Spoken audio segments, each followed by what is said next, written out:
अफ़गान महाजरीन 3 लख खां वधीक सिंध में आहिनि। इहो मोटी वञणु खपे। जेको असांजो असल पठान आहे उहो भली हुजे, लेकिन जेको महाजरीन उहे भली मोटी वञनि पंहिंजे मुल्क, हिते छो था रहनि? भला असां ठीको त न खयो आहे सिंध में। हुकूमत सिंध असेंबली मां बिल पास करायो आहे, जेके अफ़गान महाजरीन आहिनि उन्हनि जी वसिंदनि खे कानूनी तौर ते जेको आहे बिल पास करायो, उन्हनि खे बको कयो अथऊं। ऐं जेके महाजरीन इहो कॾहिं थियो आहे त मूंखे ख़बर न कोन्हे, सिंध असेंबली में थी वियो आहे। अलाए मूंखे ख़बर कोन्हे।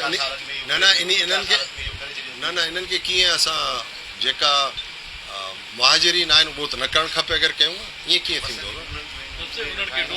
अफ़गान जेका आहिनि उहे त आहिनि असांजा क्वेटा में बि कैंप्स लॻल हुया, इन जा जेका आयल हाणे कैंप्स खां निकिरी मतिलबु हे ज़म थी विया आहिनि। पर असां छो आहे जेके बि ॿाहिरि मुल्क खां जेके महाजरीन अचनि था उन्हनि जो ज़ोर जेको आहे सिंध ते आहे, ॿिया सूबा आहिनि, असांजो दिलि वॾो आहे, मज़रो इहो आहे, दिलि वॾो आहे, पर हाणे सोचणो पवंदो। ईअं हरू भरू असांजी हर शइ जेकी आहे उन ते ज़ोर पए थो, पाणी ते ज़ोर पए थो, बिजली ते ज़ोर पए थो, पेट्रोल ते ज़ोर पए थो।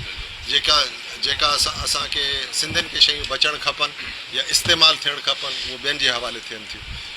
कराची जो शहर स्पेशली जेको आहे उहो हर कंहिंखे मतिलबु ओपन आर्म सां इनवाइट हुजे कयो, पर इहो नाजाइज़ फ़ाइदो कंहिंखे न वठणु खपे।